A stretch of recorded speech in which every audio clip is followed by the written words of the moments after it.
5 ways to stay positive when you're having a bad day. It's Murphy's Law. The line you get in at the department store doesn't move because there is a lady at the register who waited until the last minute to dig through her overstuffed wallet for a coupon.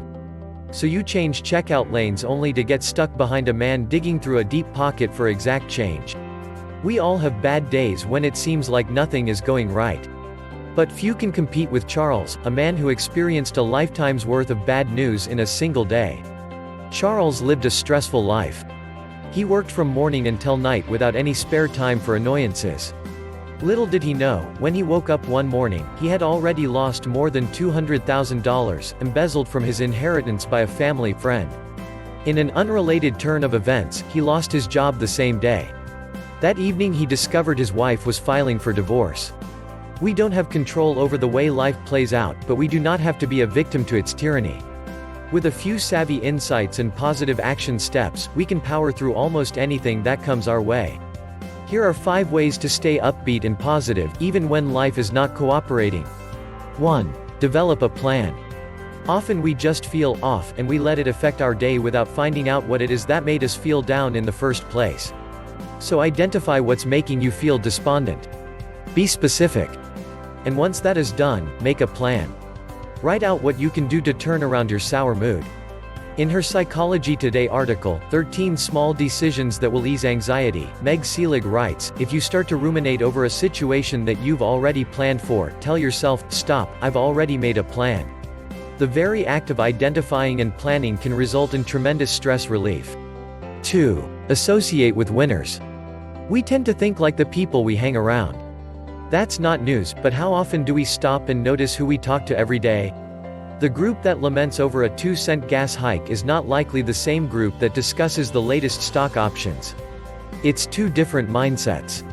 The greatest investment for the worrywart is to find a cell of positive-minded, successful people. How did they get where they are? How do they think?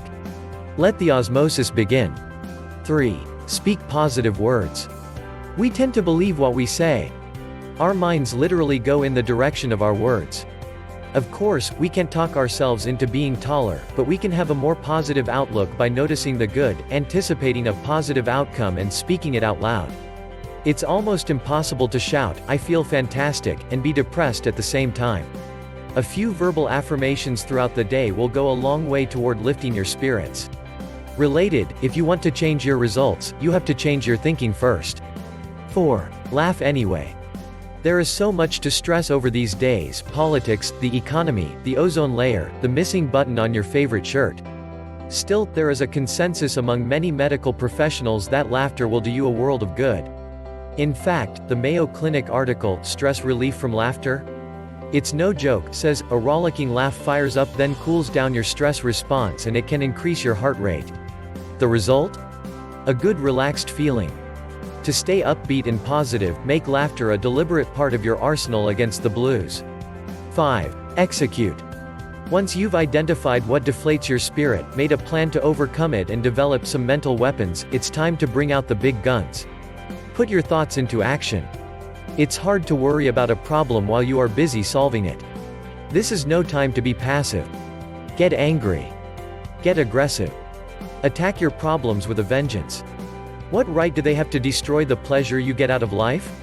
The physical act of execution is a diabolical weapon against whatever ails you and can create a surprising sense of bliss in the midst of the turmoil. Charles, who arguably had a much worse day than you, adjusted to his loss and even forgave his thieving friend. He used his skills to move forward in a new career and met a beautiful woman in the process. He learned a lot about himself, found some new priorities and doesn't stress about the length of a department store checkout lane. He is happier than he has been in a long time and looks for opportunities to share his success with others.